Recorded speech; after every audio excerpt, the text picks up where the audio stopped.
Hello everyone and welcome to this brand new course on graphic designing. Under this course we will cover three software: Illustrator, Photoshop and Flash. So to start the course, I will start with Illustrator. Now what Illustrator is for? Why do we even use it? So if you make infographics, then Illustrator is a good choice for you. And if you are into print media, then Illustrator is a must. I mean, print media, it happens a lot in print media, that resolution problem or some color corrections and all. So that can be very well handled with Illustrator. So I think in print media, Illustrator is must. Then if we go for website designing stuff, then if you are into website designing and something, then Illustrator is a good option because you can create your entire website mockups in Illustrator, and later on you can convert those mockups into a website using HTML, CSS or jQuery and all those languages you need. Then if you are into illustration and cartoons, then Illustrator is a good choice. I mean, I do a lot of cartoons in Illustrator. I especially work on sketches and all, so converting those sketches into cartoons, Illustrator can be great help in that section. So with that said, let's start the installation process. To install the software, first of all, we need a setup. To get the setup, we have to register ourselves on Adobe website. So I have this website opened here. So all you have to do is open your browser and in the address bar type www.adobe.com. Once you type in the address, the website will appear on your browser. I am already signed in. Let me show you how to sign in or create your new account. Okay. So yeah, here we have our website opened without signing in or anything. So on the top right, you see this link which says sign in. I'll just click on it, and from there it will navigate you entire different page where it says sign in. So if I have already registered on the website, I can just sign in.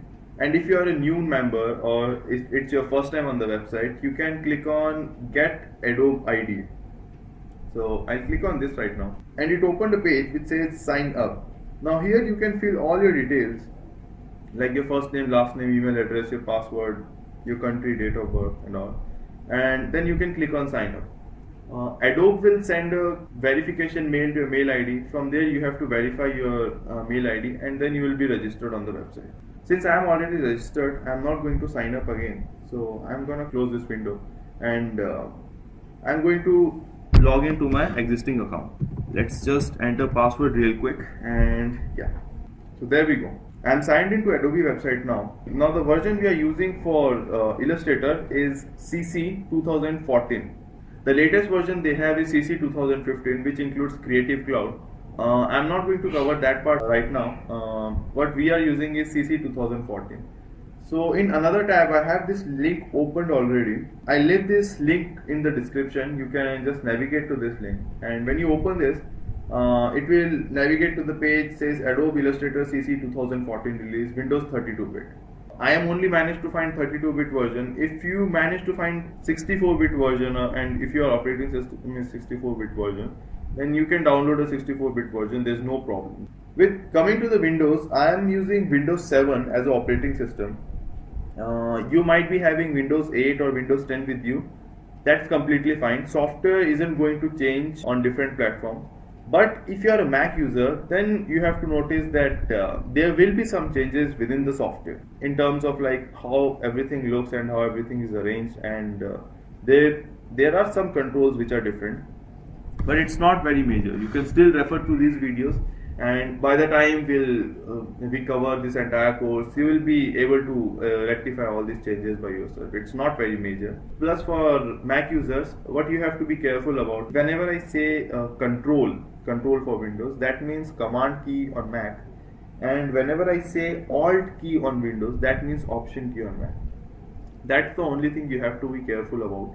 Otherwise, rest all you can just refer to the video. It will be beneficial for you also. So I'm going to click on download now. It is 1619 MB of file and 1.6 GB almost, and then it opens a dialog which is asking me for file to save. I can click on save file and click on OK.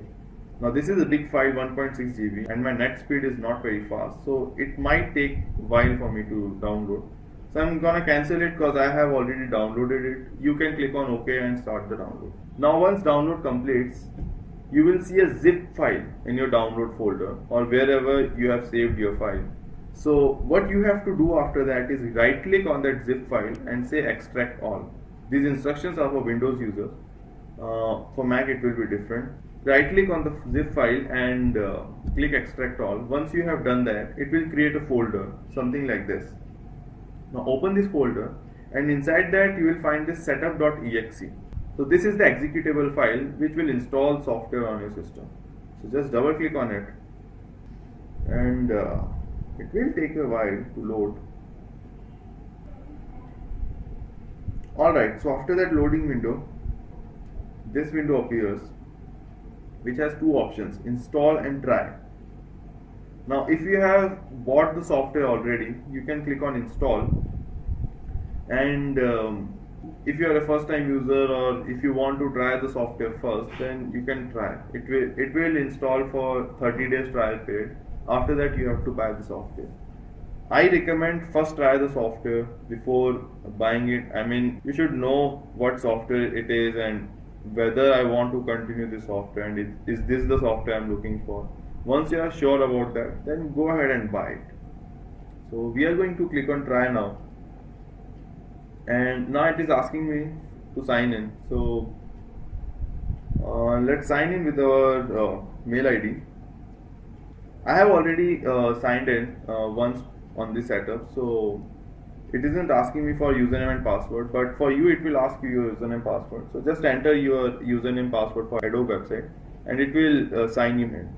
After that, this is end license agreement, so just read through it and click on accept. Now I have a 64-bit installation version, so it is showing me two options, 64-bit and Adobe Illustrator CC. So what you have downloaded right now is 32-bit version. So this option might not appear in your setup.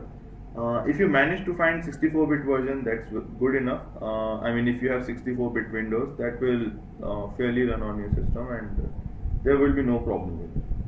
So I'm going to install only 32-bit version right now. Now it is asking me for installation directory. So C, program files, Adobe. I generally install all my software in C drive, so this is good for me. Now I'm going to click on install.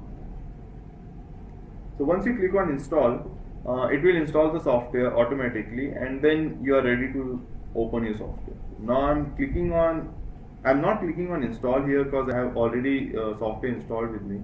So I'm just gonna close this setup right now, and before moving further, I assume that you have already downloaded and installed your software. So once done that, let's open Illustrator. So I'll click on start, and there are two ways to open this. Either you can go to all programs and click on Adobe Illustrator CC, or you can just type over here Illustrator. So it is showing me Adobe Illustrator CC 64-bit. So yeah, this is what I want. So I just click on it and the software will open in a while. When you open Illustrator first time, this is the interface you get. Now what is this interface and what all it does and how it works, we are going to cover it today itself. So let's start with the top panel, which has a menu bar on the left side and few keys on the right side, like close button and maximize, minimize, restore buttons, and a search bar and few workspace options. Now what is this workspace and what all it does? We will cover it today.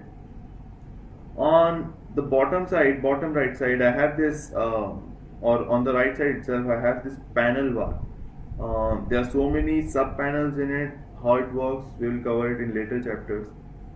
On the left side we have this toolbar, and we will use a lot of them. I mean, we will be aggressively using all these tools, and we will cover each of them one by one, so don't worry about that. This is my canvas. In the middle, this entire gray border is my canvas. If I want to create a new file, let me just quickly jump and just create a new file first of all, and then we'll come to other parts. So file and new.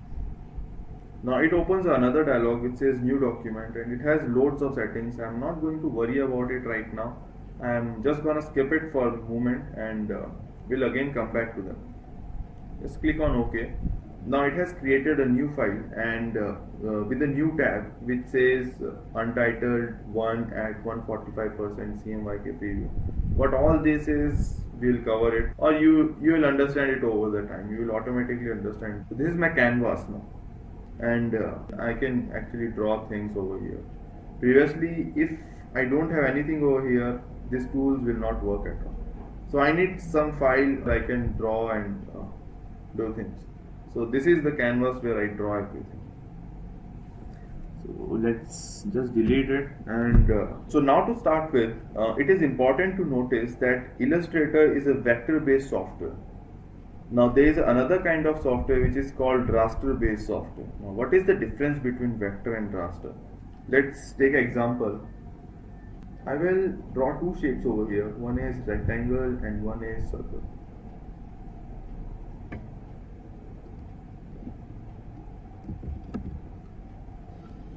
Don't worry what I am doing right now. It's you can just ignore it right now. We'll cover all these things in later videos. That you will be able to draw your own shapes and export your own things. So right now I am exporting. Control Shift E, Alt E, and let's export in another file format which says untitled 1, and this export. It is asking for some settings. Just ignore them right now. Like I said, I'm repeating myself again and again, but we'll cover it in future videos. So let's just import that file back again over here, and now we can compare between raster and vector graphics. Now on the left we have vector graphic, on the right we have raster graphics. Now you might ask, how can I say this? What is the difference between both of them? Let's select both of them and scale them really big. Now if you see, this on the left hand side are vector graphics which I created in Illustrator, and on the right is raster graphics. So you can see this blurry lines or blurry edges around the circle, or even in the rectangle, the straight line is got blurred actually. Wherever in vector graphics, there is no such quality loss or quality compression. See, even if I zoom in to any level, there is no quality loss, or it's still very clear. So that makes vector graphics scalable. You can scale them to any extent and they will not lose their quality. But these raster graphics actually, they are scale dependent. So if you have exported them on a certain resolution, or you have your file on a certain resolution, let's say 1920 by 1080, then you cannot scale it beyond that. You can obviously drop down the size, but if you increase the size of a file, then you are definitely going to have quality loss. And that's why Illustrator is an excellent choice if you are into print media, because you don't know, let's say you have something to print and you don't know what all sizes we are going to print it in. Maybe it will be in A3, A4 and A1 sheets. So you just assume the general size A3 and you created your entire document. Then later on you come to know that, okay, I have to print this design on A1 papers or A1 size sheets.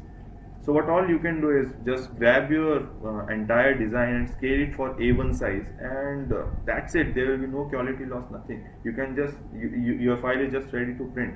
And again, this like these image formats like JPG and .png, .tga, these are raster based image formats.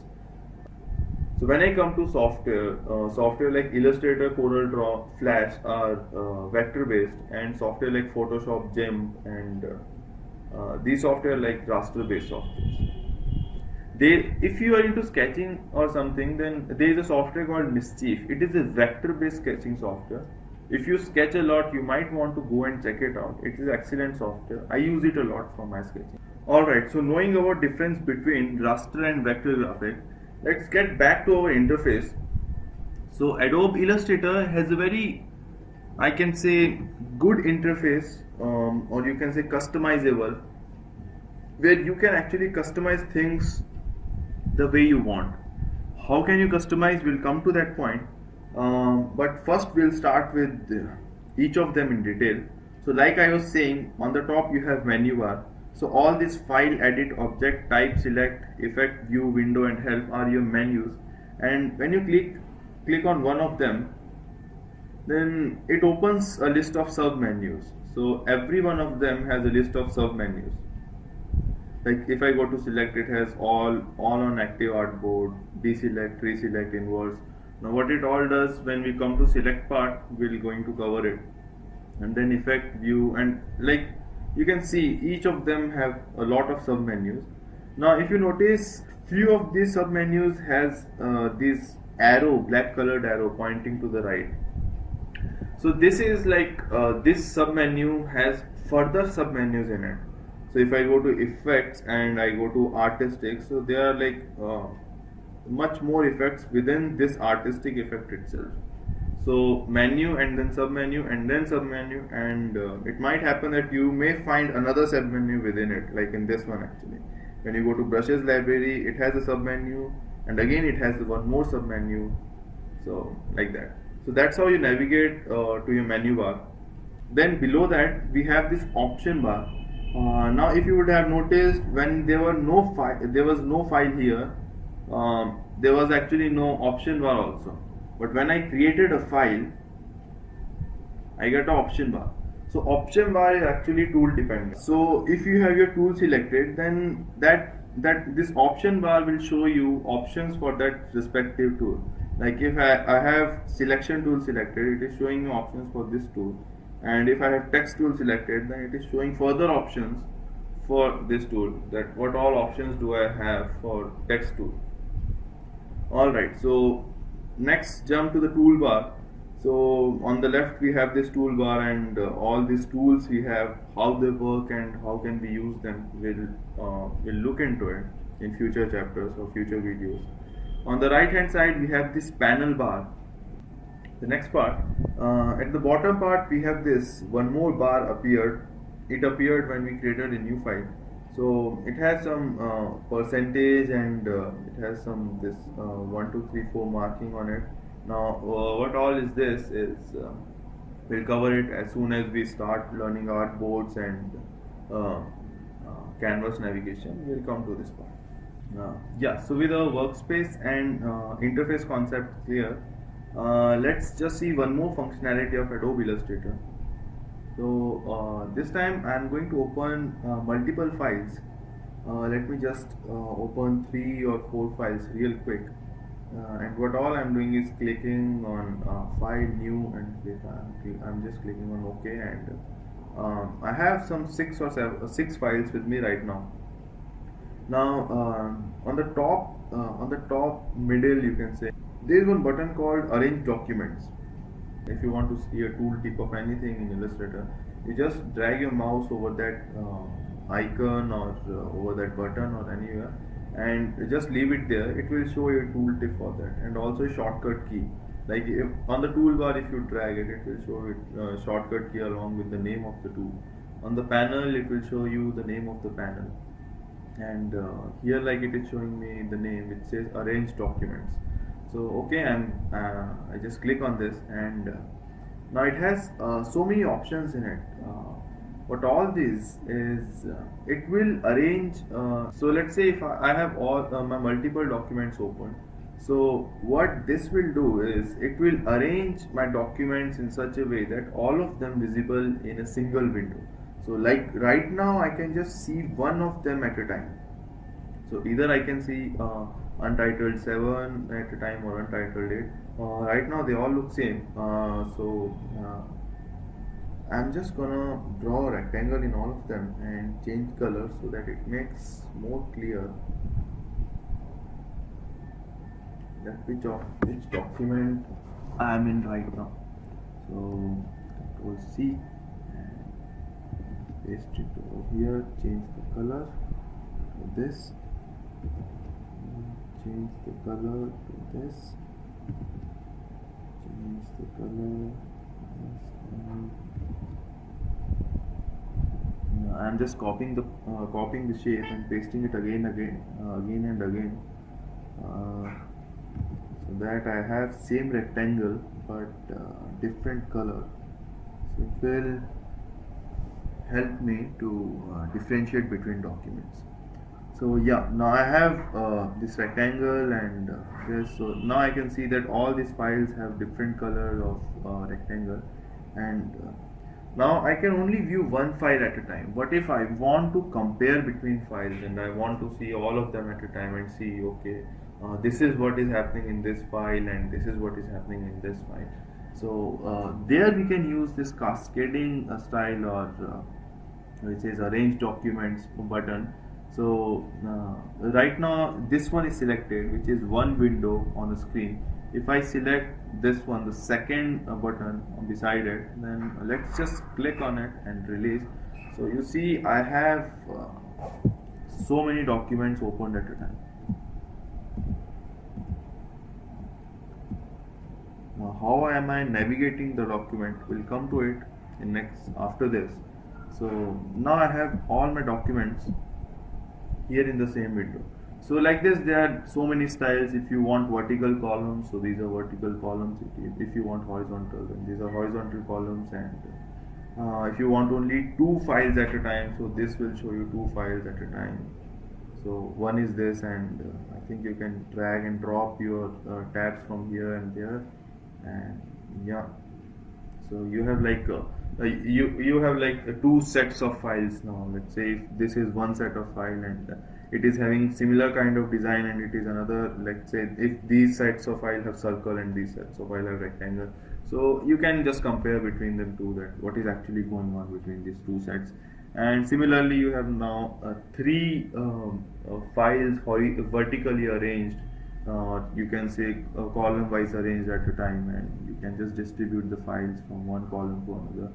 And like this, there are so many options. There are different options actually. You can explore between all of them, and you can see what all do you need at a time, and what suits you best. So I use them occasionally, but most of the time I work on this. I like this kind of arrangement where one file at a time. Even if I want to compare, I generally export them and compare it in images. So everyone has a personal preference. So you might be, you might want to compare them at the same time. I don't. So it's up to you. All right. So that understood. Let's now go to navigation controls. That how can I navigate my canvas if I want to zoom in, zoom out, and all that stuff. At the bottom we have this 150%, which says which is actually my current zoom level. So let's say if you have opened a document which is of a smaller size, or which is of like a very small size, 600 by 400 pixels. What Illustrator, when you open a file in Illustrator, it automatically fits the document to your screen. Let's like this document is fit to my screen, and so what happens when you create a new file, Illustrator will fit the document to your screen to a certain zoom level. Let's say my document is at 150 zoom level, but if you want to see the original size of your document, then it should be on 100%. So what I can do is click on this bottom facing arrow, and from here I get this 6400, 4800. I can just look for 100%, and there. So this is the actual size of my document, but when I zoom in, it gets fit to my screen. So anyways, it doesn't matter much because Illustrator is anyways vector based software, so you won't be having any quality differences, you won't see any quality differences, but it's good to know that to know the original size of your document. The other way to zoom in and zoom out is control negative and control positive. So if you want to zoom out, you have to press control key on your keyboard and hold it down, and then press negative key or minus key at the same time. The minus key can either be on your numpad or can either be above your or can either be your with your numeric keys where you have 1 2 3 4 5 6 7 8 above Q W E R T Y keys. So control and hold negative key, sorry, not hold, press negative key, hold control and press negative key. So it will zoom out. And alternatively, when you press control key, keep pressing control key and press plus to zoom in. So control negative for zoom out, control positive for zoom in. So that's those are zoom in, zoom out options. Now, if you want your window, if you want to fit your document, like when you open a new file, it is like fit to document. So if you want to do that, then you have to press Control 0. So that what it does, it fits your document on the screen. So let's say you have navigated somewhere and you actually lost your document. Your canvas went out of your screen, and you don't know where is your where is your document. So press Control 0 and it will appear on your screen. Now how can I navigate to the canvas like I just did? So for that you have to press space on your keyboard. So notice when I press space, my hand changes to my cursor changes to a hand, and when I click, it grabs the canvas. So to navigate, what you have to do, press space, click, and then move around. Move your mouse so you can now navigate your canvas the way you want. Again I repeat, press space and left click and then move around, so to navigate your canvas. Alternatively, you can use these scroll bars, this horizontal and vertical, this vertical and horizontal scroll bars. So that will do the same thing, but the limitation with scroll bar is you can only navigate on a one single line. It's not like when holding the space you can navigate to anywhere you want, but when you scroll with the scroll bars, you can navigate either up, down, or you can either navigate to left, right. So it's again personal preference, whichever suits you best, go with that. I generally like holding space and left mouse click, that works best for me, and control negative, control positive for zoom in, zoom out. You can have your own options, that's no problem. Now another thing, another way we can navigate to the canvas is using a navigation window. So what we'll do is click on window in the menu bar and we'll look for a panel called navigator. So here we have this panel. Let's just click on it and it opened, but okay. So here is the navigator window. So you see this red line or red rectangle. This is actually showing the area which is visible to my in my canvas over here on the screen. So when I go inside this red rectangle, my cursor changes to a hand, and the same way I was dragging with space, holding space bar and left mouse click, the same way I can do it. Except this time I don't have to press any space bar, I can just click inside this rectangle and I can drag around. So this does the same thing. And yeah, and at the bottom you see this big mountain and small mountain. This is for zoom in and zoom out. Either you can just scroll through this and this will do the same thing. I think there is a bug over here that it is not reflecting the changes. Yeah, it is, but it's taking some time. Okay, so either you can use the scroll bar, click on buttons, or and navigate through here. So like we just see, for navigation itself, if you want to navigate or zoom in, zoom out to your canvas, there are three ways to do that, and if you mix those three ways, it makes some 3 into 3 and I don't know, I think it's perhaps 27 ways to navigate your canvas itself. So one thing to be careful about in Illustrator, that there may be various ways to do a single thing, and it might happen in future also that you want to create something and you have an approach, you have a plan for it, that how you are going to do it, but another person has a different plan or different approach to do the same thing. So all are right till unless you are getting the result, it's all right. There can be several approaches to do the same thing, so it's not like one approach is right and one approach is wrong. It's just a personal preference and how you get the result, and how you get the final result. It's all up to that. Okay, so after that, let's move on to file menu. Now I have so many files opened here, so I'm going to close them one by one. So it is asking me whether you want to save the file or not. I don't want to save these files right now, so I keep on pressing no again and again till all of them are closed. So let's start from the beginning, how we create a file and what all options I have to create a new file, and how can I save it, how can I open new file. So let's start with that.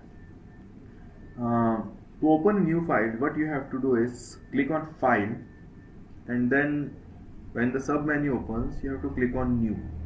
Either you can do this or you can press Ctrl N on your keyboard. Both will do the same thing. And with that open, it will with that it will open a new dialog which says new document. Now I have these options here. So the first one say name. So here I can name my document. What name do I want for my document? So let's say I name it demo.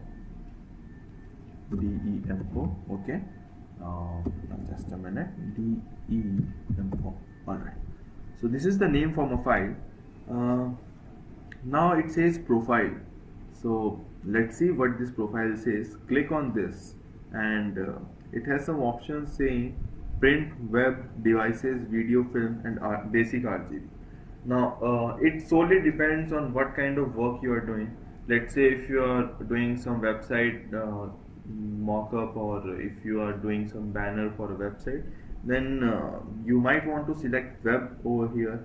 If you are doing advertisement, or you are creating a pamphlet or something, or something for printing, then print is a good option.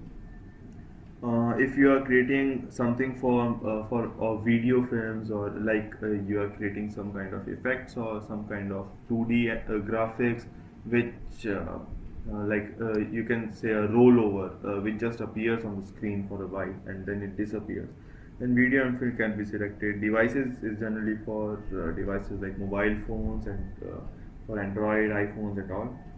And basic RGB is it's just another style where you get RGB as a default color mode. Now what is RGB, we will cover it when we'll come to our color schemes and how do we color everything. So for now I am sticking to the default one which says print. So I just selected print. Now it says number of artboards.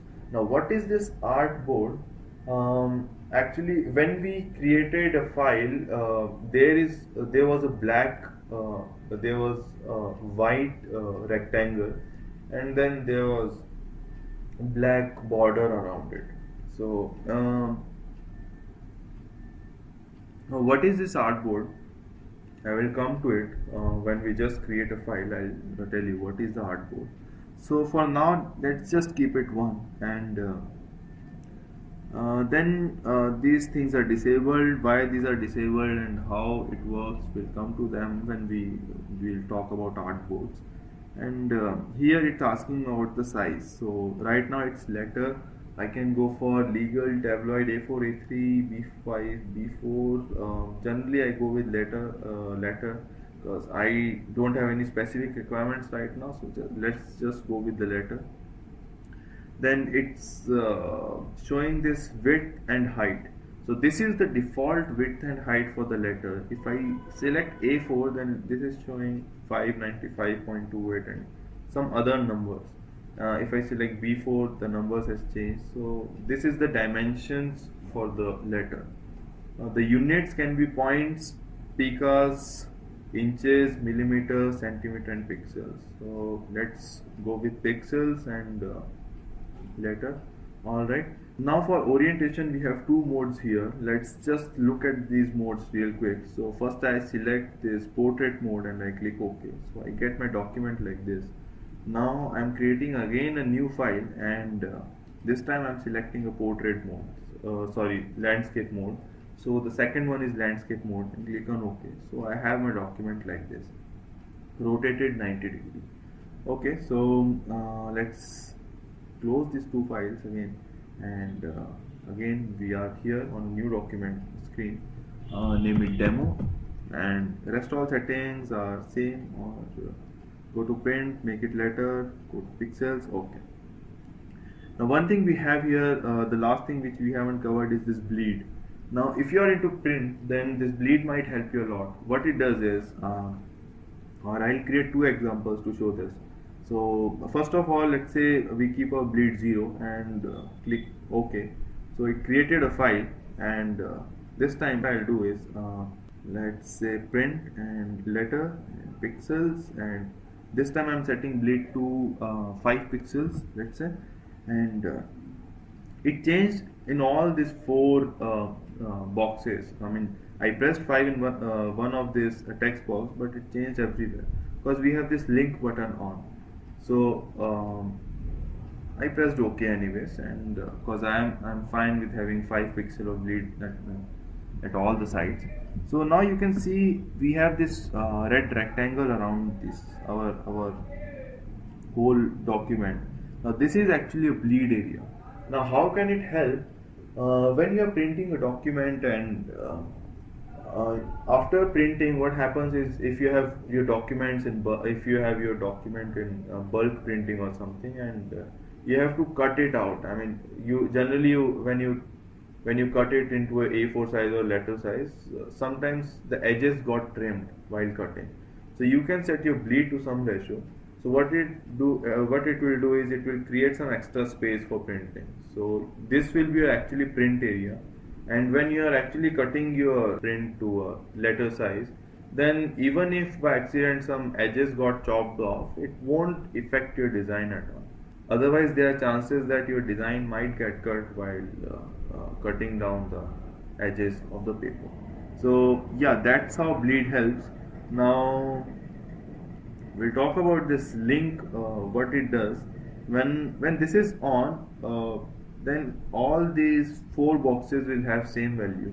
If I change a value in any of these boxes, so it will be reflected in just three of them. Now if I want asymmetric values, then I can click on this link. Now this icon got changed, and there is like broken sign over here. So I can have my custom values over here. Let's say this is 20 pixels, this is 10, this is 5, and on the top we have 0 pixel of bleed. So let's click OK. So now you can see this rectangle got created, but it's very asymmetric. It's not symmetric like before. Like before we were having 10 pixels of bleed all over the place. Now it is very irregular. There's like 20 pixels of bleed here, 10 pixels of bleed here, 5 pixels of bleed here, and 0 on the top. So again, it depends on your project requirements or work requirement. How do you want to do it? It's all up to you. Alright, so with that complete, now let's just say 0 to bleed. I don't want this right now, and open the advanced options.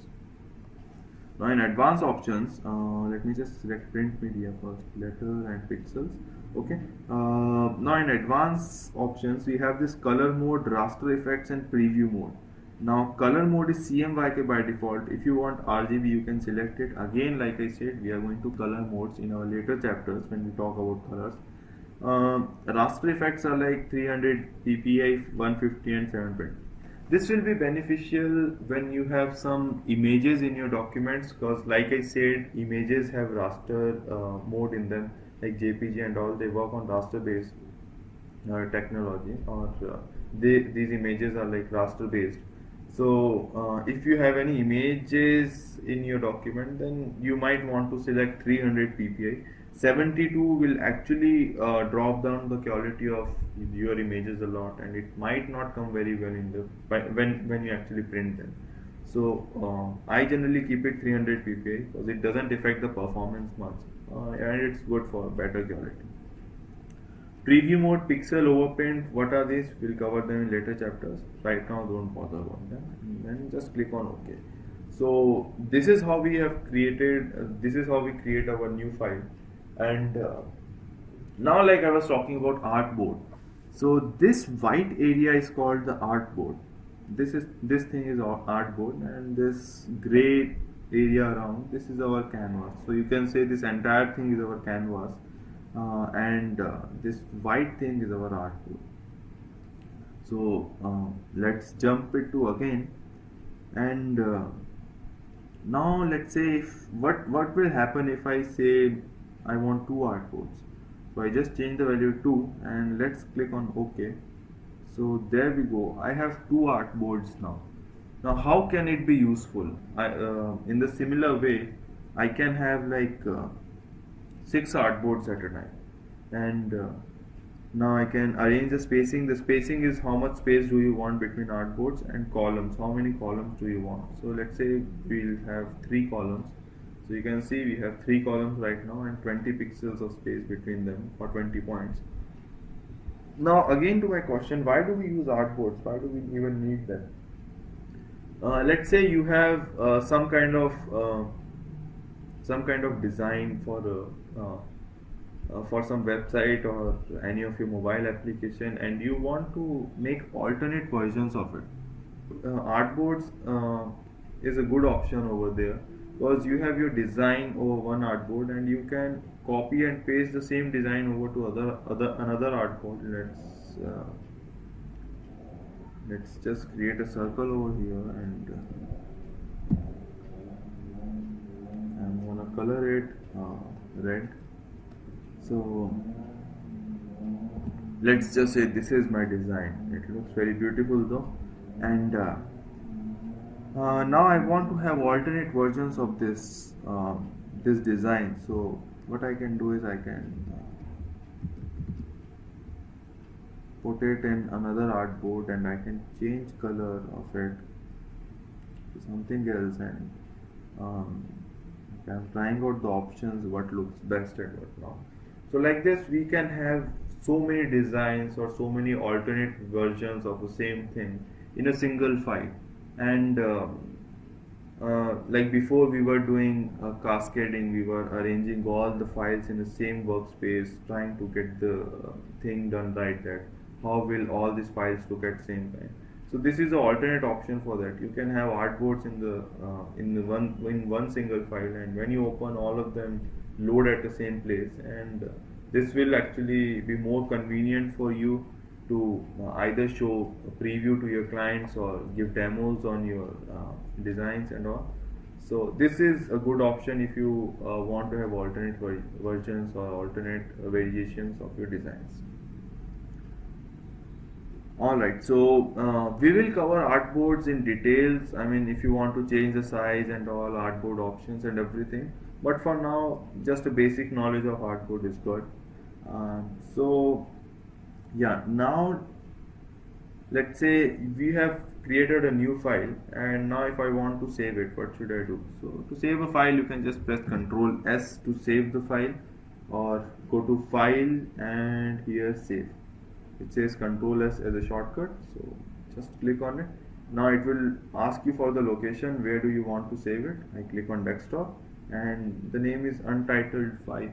So let's say I name it day1.ai. Now .ai is the extension of your Illustrator file. So like in Windows we have extension for every kind of file. .exe for executable, and .txt for text document. So similarly AI is for Illustrator. So okay, click on save, and now this will show you some options which says Illustrator CC 17.0. This is my version of Illustrator, so it is asking me, this is the latest version, and you have legacy formats over here also. Let's say if you have the latest version of Illustrator and you are moving your file to some other system, and there you have Illustrator CS5 installed, so you might want to save it in legacy format so that it can be opened there, otherwise the file won't open.